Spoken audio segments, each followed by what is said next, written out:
What's up, y'all? It's your boy Carcino here. I had done a whole 20-minute video almost on this and erased it because it was so bad. All because I was struggling to do it because of this cold. Now, let's start over. This is the truth between the breakup of the Fugees. Now, when I first heard of the Fugees, and everybody else probably went around the same time. But what had happened was, we were sitting there outside of, where were we at? We were outside of, I believe, a store. And we all had a cassette tape. Back then, you had cassette tapes with mixtapes on, tape. So, and we're listening to the tape, and then there's a song come on called Vocab, and I'm like, who made this? This is nice. And then I'm trying to find out who made the song, and it was like, I don't know, dude. Somebody called Refugees. So, like, Refugees. I'm like, oh, all right. Then I look in the magazine, and then I finally saw a picture of the Fugees, and Wyclef holding a big old machete. I'm like, what the heck? Who are these dudes? These the dudes that made that song? But it was a good look because the machete got my attention. Who's this dude with a machete like he Tretch? It was Wyclef Jean. A lot of people are under the misconception that Wyclef Jean is the one that built and put together the Fugees, and he was the leader, when really Praz is the one that did everything. Like, Praz is the one that was producing and making the group himself. They were like the translator group or squad or something like that. And he had another girl in the group, and then he recruited Lauren out of high school. She was like a freshman or sophomore or something like that in high school. And he wanted her to sing on the song. And they were going to be the translator group, and they were going to do like rapping in different dialects.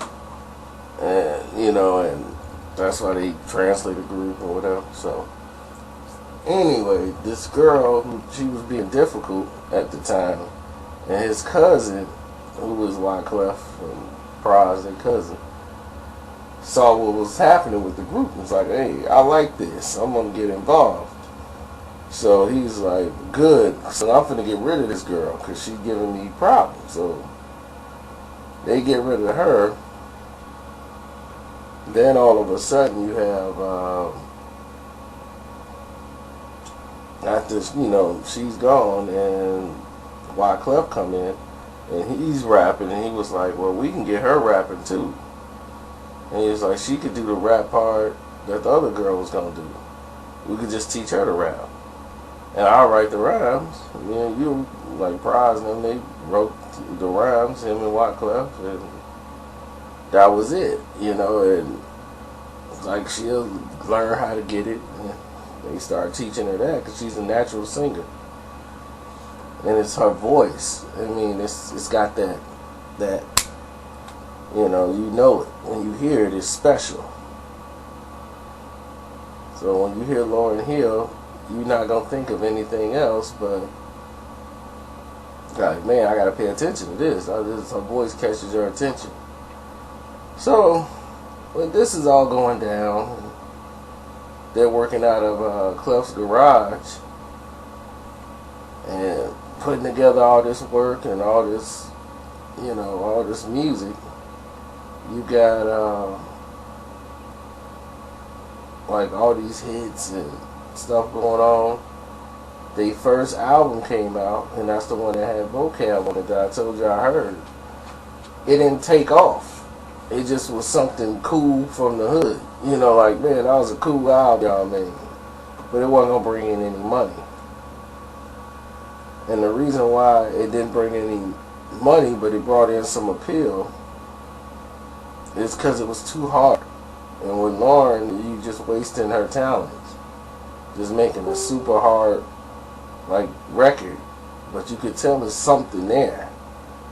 It just needed direction. It needed better work.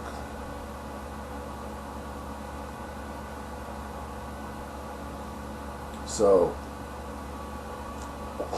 going into the sophomore project with the score, they wanted to do songs that more fit each one of their talents. So the album is done in like 3 different like type of styles. You know,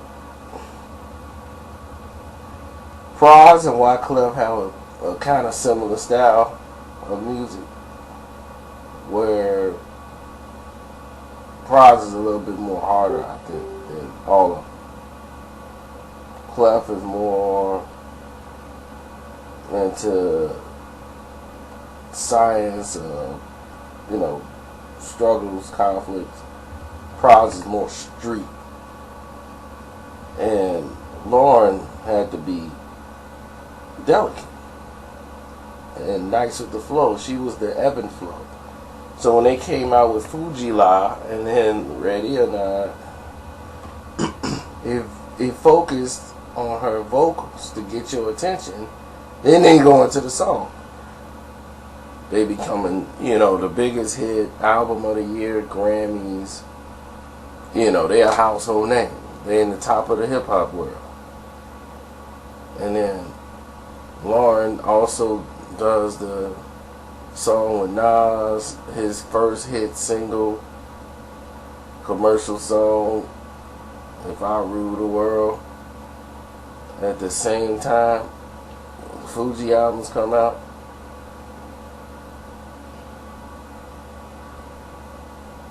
And it was just up for grabs. You know, it's like the career is, everything's up in the air, rather. And during this time, in the makings of this,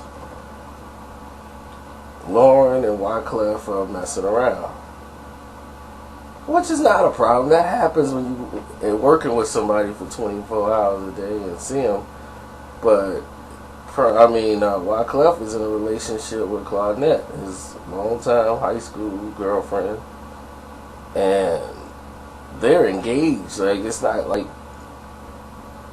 they're, even though they're young, they're engaged, and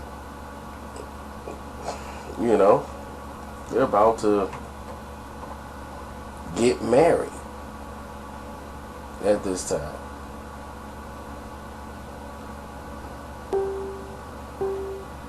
And hey, can I get with Lauren? Can I get Lauren? Can I get Lauren? They don't want Praz, they don't want Wyclef.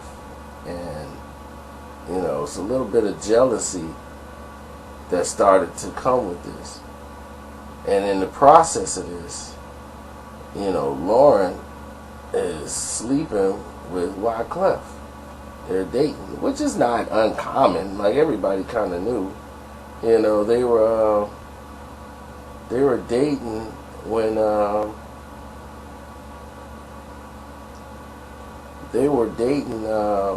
because they were working together 24/7 in Clef's garage, and you spend that much time with people on the road, in the studio, you know, feelings probably gonna come. It's like probably working with somebody in the workplace.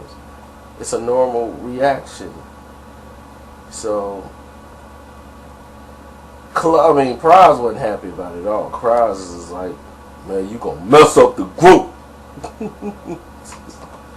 You know, that's Praz thing there. So, because he knew, you know, Wyclef was dating his high school girl. They were serious. This wasn't like the fling. They were, you know, serious. Claudette is, you know, she's an island girl. You don't mess with her too much at all. So while this was going on, you know, he's like seriously dating her, and Lauren's trying to like pull them away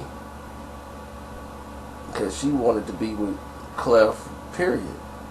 But once the success happened with the album, she really, the doors all open for Lauren, and the lights got bright, and it's Lauren, Lauren, Lauren, Lauren. So she's like, hey, like, I don't really need Clef no more. I got everything I need right here. You know, so then more people were after her. She was able to go to more social events, and she started hooking up with Bob Marley's son, Rowan. And then Clef jumps up and gets married all of a sudden in the process of all this mess. So 97 was like a complete disaster. He jumps up and gets married to like spite her. And then Lauren's like, it was like, whoa, Lauren's pregnant. It was like, Lauren's pregnant. It's like, yeah, she's pregnant. And like, he was like, well, oh, this dude the daddy, and because she started messing with Clef to date Rohan.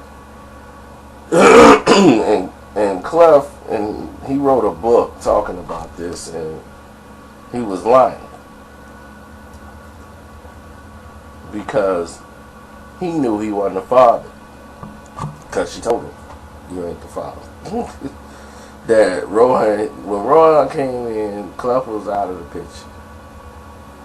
Clef wanted to inject himself in the picture because he was sorry and upset because he couldn't have his cake and eat it too. That's how Clef is. Don't let him fool you. Clef is I want my cake and I want to eat it too. And it was the actual fact that ego was getting in the way too. Lauren becoming the bigger face of the group.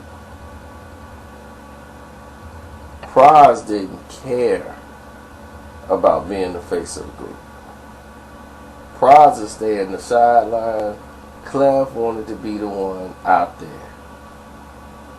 And his face was first. It's Clef. And then everybody else is to the side. It's Clef's group. You know, that's how everyone looked at it. But then they wanted to put Lauren's face in the front and then theirs in the back.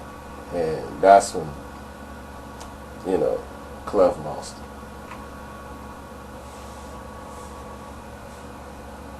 Clef was completely jealous of Rohan and all that. But he was playing like, oh no, it's all good. But the working relationship was dead. And there was no way Lauren was going to work anything out with Clef. And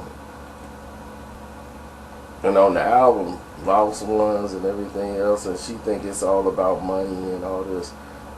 And it's like, it wasn't about the money. It was the fact that Prime and Clef just wanted to be an a-hole because he wanted Lauren to just be there. And he can do what he wants with Lauren and still keep his girl because he's young. You know, stupid. And because she moved on without him, like didn't waste no more time with him, he was sorry about that. So all of a sudden, she gets her solo deal, and he was like, Lauren's not ready for an album yet. Like, talking like, why are they trying to rush her? He's like, she ain't ready yet. But once her deal came through that they finna do that, here they all got individual deals. Like the group was going to just do solo projects. They never said they was breaking up. Like, let's just do solo projects right now. Then we'll come back together when it's gonna be for bigger money. So that's what Clef was like, man, yeah, we'll come back and do another Fugees album. Like, we'll do it like the Wu-Tang.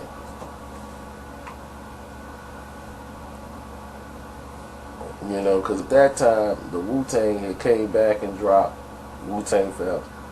So they was like, bet, we gonna all do individual projects, then come back and do another Fugees album. But after Lauren didn't want nothing to do with Clef on no level at that time. And she went and what did she do? She told Clef, because Clef was like, yeah, well, since you don't do this album, I'll go ahead and put some production work on there. She was, nah, that's okay, we alright. We only like need your production help on the album. So that made Clef upset too. Because Clef could have been put some support on the album, got some producer credit, because the album was going to be a monster hit. Once he knew all these people was getting behind Lauren, it was going to be like, Lauren's album going to sell about 3 million copies. And once they started talking all that noise, like 3 million records for Lauryn Hill, it was like, yeah, 3 million records for Lauryn Hill. He thinking, man, he's like, Lauryn record finna sell off the show. Everybody waiting on that album. Then all of a sudden, it went from, well, she's not ready for an album. Oh, you know what? I'll help. So when she told him to go kick rocks, you know, he felt a certain way. And it was like, you know what? That's it. Ain't no, and Lauren's out the group, basically. Like, nah, that's it. Ain't no more Fugees. So the Fugees broke up, and they were not working together. Clef did his thing, got his studio. Praz did his thing, and everybody went left until you saw them on that show they did on the Dave Chappelle Block Club.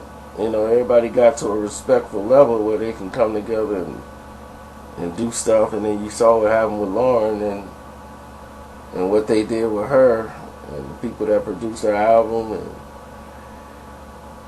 that just went spiraling downhill. So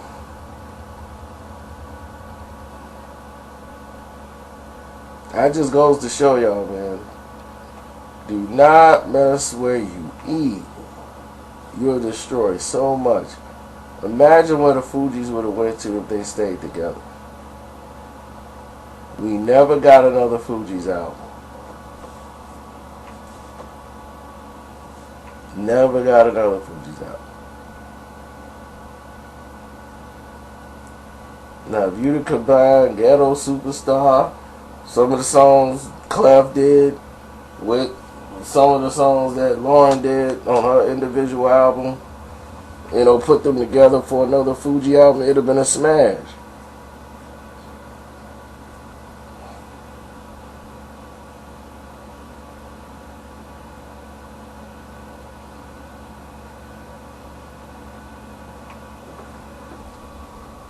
But it's all in limbo now. They had a brief reunion back in 2005, and they sat down because the studios is going to get him a mountain amount of money to do another Fugees album. And with Lauren going through her situations with her deal, they were able to get past the situation that they had, the problems and everything else, because this what proves that Clef was a liar. Because if that's what he was so hurt by that, then how did he get over it so fast? He already knew, or to get comfortable. They did I think they had like 4 or 5 songs written. Clef had written, what did he write? Hips Don't Lie. He wrote the song, and the song was for Lauren, and Lauren came in and she just bugged out. Like she heard the song, I'm not doing this, and just stormed out. I mean, she really, like, just blew her top, yelling, at the top of her lungs, and she's not doing that. She don't know the spiritual energy and this and that, and it's guided by the devil and everything that's mixed with the devil. I don't want to deal with the devil no more. I'm cutting the devil out of my life. She stormed out. And Praz is like, wow. And he went over to call the guy who gave him the money and was like, I don't think Lauren is even in the group no more. I don't think there's going to be a Fugees album. Because they didn't want a Fugees album without Lauren here. And once Lauren just pulled out the way she did, they had just went out publicly for the first time on that Dave Chappelle, the block party. And that's probably the only thing you're going to see that's stemming from that. So Clef was steamed. And I remember they got a call from Shakira's people, and they were trying to look for a island type theme song for Shakira for her project. And Clef ended up, blending the song. It sounded completely different to how it originally was, but he made it go to her flavor. But the words are still the same. And when he did Hips Don't Lie for Shakira, it was the biggest song ever. And Lauren was just like mad. And they thought she was crazy. They were just like, we think she might need psychiatrical help. She might really be going through something. So when they did the interview, they were like, we don't know what's going on with Lauren, but because it was multi-millions of dollars in that deal, and it was turned down.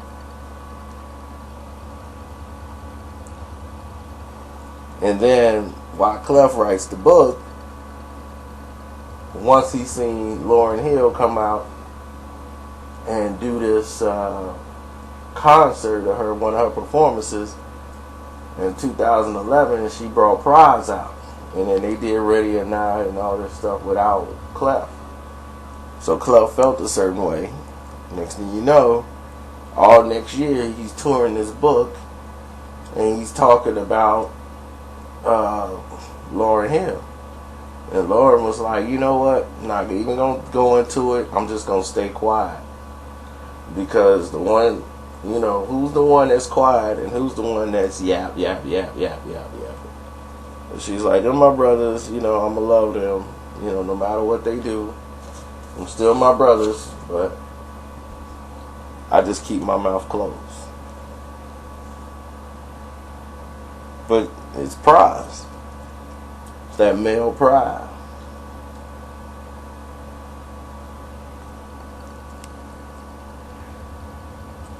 And even Zohan knew and said, look,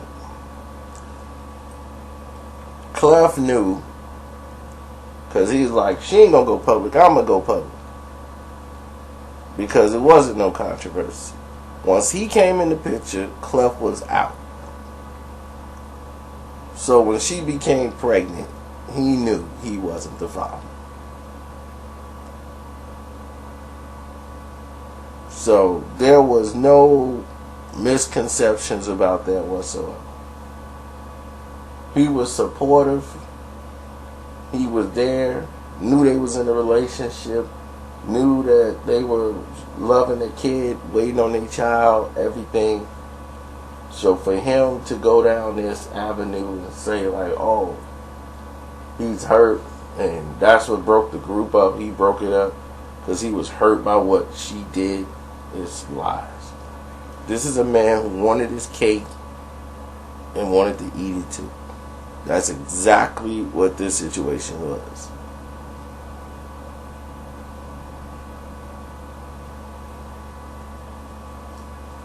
Because I already told you, once she got the deal, And Lauren's album was going to be the biggest thing in the world. He couldn't wait to jump on it, and they turned him down.